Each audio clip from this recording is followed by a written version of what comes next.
Lunch break. చాలా మంది bank కస్టమర్లకు తరచూ ఎదురయ్యే సమస్య ఇది. బ్యాంకుకు వెళ్లగానే లంచ్ టైం అని బోర్డు పెట్టడం లేదా కౌంటర్లో సిబ్బంది లేకపోవడం మనం చూస్తుంటాం. నిజానికి బ్యాంకు ఉద్యోగులు విరామం తీసుకోవడం అనేది సహజం. కానీ భారతీయ రిజర్వ్ బ్యాంక్ నియమాల ప్రకారం బ్యాంకులకు ప్రత్యేకంగా లంచ్ బ్రేక్ అంటూ లేదు. కస్టమర్లకు సేవలందించే వేళల్లో బ్యాంకు పని ఆగకూడదు అనేది ఆర్బీఐ లక్ష్యం. అంటే బ్యాంకు పనిచేసే వేళల్లో ఎప్పుడైనా కస్టమర్ వచ్చి లావాదేవీలు నిర్వహించుకునేందుకు అవకాశం ఉండాలని ఆర్బీఐ ఈ రూల్ తెచ్చింది.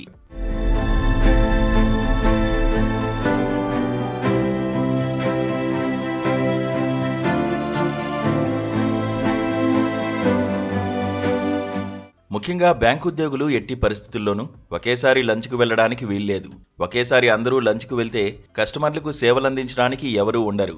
అందుకే బ్యాంకు ఉద్యోగులు ఖచ్చితంగా ఒకరి తర్వాత ఒకరు లంచ్ బ్రేక్ తీసుకోవాలి. అంటే కౌంటర్లో కనీసం ఒక ఉద్యోగైనా విధుల్లో తప్పనిసరిగా ఉండాల్సిందే. సాధారణంగా ఈ లంచ్ సమయం మధ్యాహ్నం 1 గంట నుంచి 3 గంటల మధ్య ఉంటుంది. కానీ ఇది బ్యాంకును బట్టి మారవచ్చు. కీలకమైన విషయం ఏమిటంటే ఈ సమయంలో కస్టమర్ల పని ఆగిపోకూడదు. సేవలు నిరంతరం అందుబాటులో ఉండాలి. ఒకవేళ మీరు బ్యాంకుకు వెళ్ళినప్పుడు ఉద్యోగులు లంచ్ బ్రేక్ పేరు చెప్పి మిమ్మల్ని ఇబ్బంది పెట్టినా లేదా కౌంటర్లన్నీ ఖాళీగా ఉన్నా మీరు వెంటనే బ్యాంకు మేనేజర్కు ఫిర్యాదు చేయవచ్చు. వారు సరిగా స్పందించకపోతే మీరు మీ ఫిర్యాదును ఆర్బీఐ బ్యాంకింగ్ అంబుడ్స్మన్కు సమర్పించవచ్చు. ఆర్బీఐ నియమాలు అతిక్రమించినట్లు తేలితే ఆ బ్యాంకుపై చర్యలు తీసుకునే అవకాశం ఉంటుంది. కాబట్టి లంచ్ టైం పేరు చెప్పి ఇబ్బంది పెడితే కస్టమర్లకు తమ హక్కుల గురించి తెలుసుకుని సరైన మార్గంలో ఫిర్యాదు చేసే అవకాశం ఉంది.